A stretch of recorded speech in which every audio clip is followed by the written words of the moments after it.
It's fucking awful. That is fucking awful. Oh, this is dreadful. I live alone with a cat. So that's just another way that quarantine's been a bit hard on me.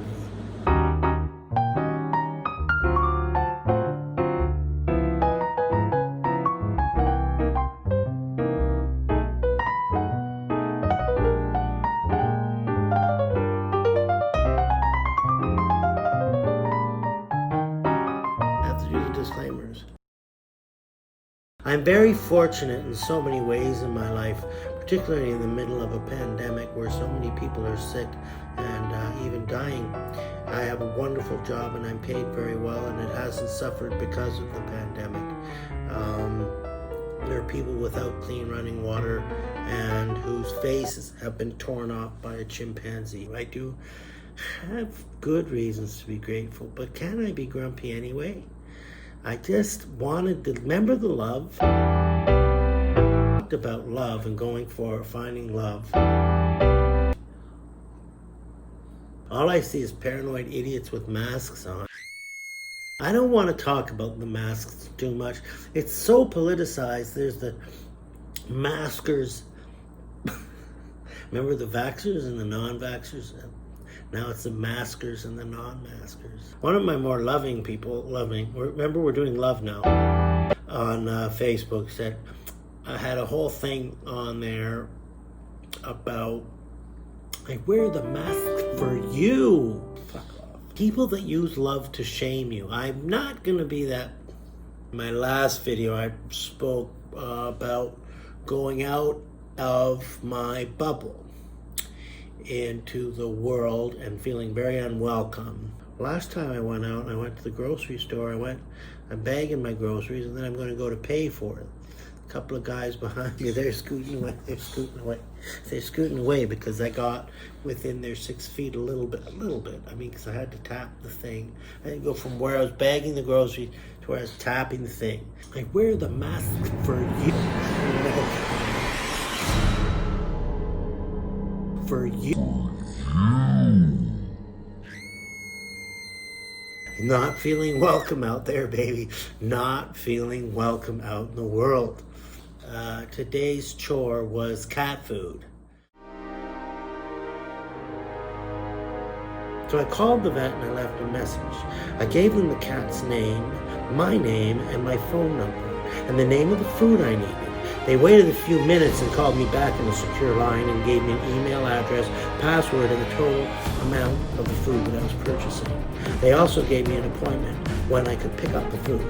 I went online to a banking site and entered the information. The vet was paid. Now I just needed to wait for the drop-off time. At exactly 4:05 p.m., I walked up the street to the location. There was someone else there, but she quickly offered to distance herself, socially, of course. Well, I dialed the number I was given. I spoke to a woman who, after a brief delay, put my food order outside on the curb. I picked up the food and I went home. That's how we buy cat food now.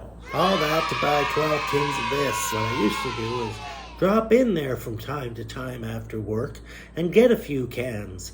I had to cancel my trip to Japan this year, and so to cheer myself up, I'll sometimes plan the next one. But I never know when to plan it for, because I was going to move it ahead a couple of months when this first started. And I thought, well, what? That's not looking like we're going to even be allowed to leave the house in a couple of months. So why don't I change it to autumn, and I can see the, I wish I could remember the Japanese. They have a nice word for the autumn leaves. Nope, now I'm talking about April again. And I'm hoping by then I can get on a fucking plane and go to Japan without ending up in some quarantine somewhere. But I went online and it was looking like the future of air flight is going to be a lot of masks and fever checks and things like that. And that sounds about as much fun as a fart in a spacesuit. Doesn't that sound like fun? Being herded around like contagious animals from one country to the other. A mission to get the contagious mutant aliens out of the country and into Japan for experiments. It's a next Godzilla movie or something. I don't know. If that's what it's going to be like, I'm not even sure I want to go.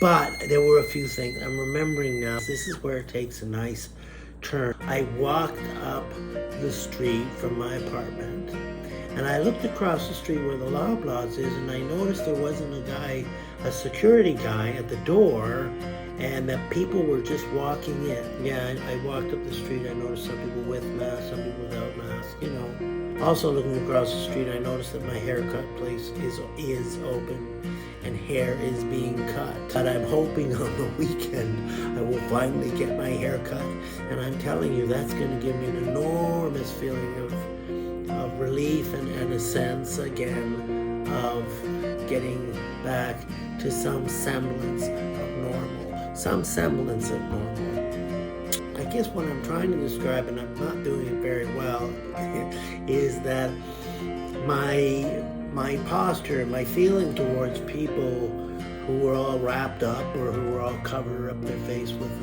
masks, I didn't feel quite so hostile. It's what they need to do, and I should respect that. I know I'm a grumpy old mean man sometimes. I don't mean to be. And I think maybe today I took a step in the right direction. I went home feeling quite a bit better about the future, and that we might be crawling out of this shit. Take care of each other.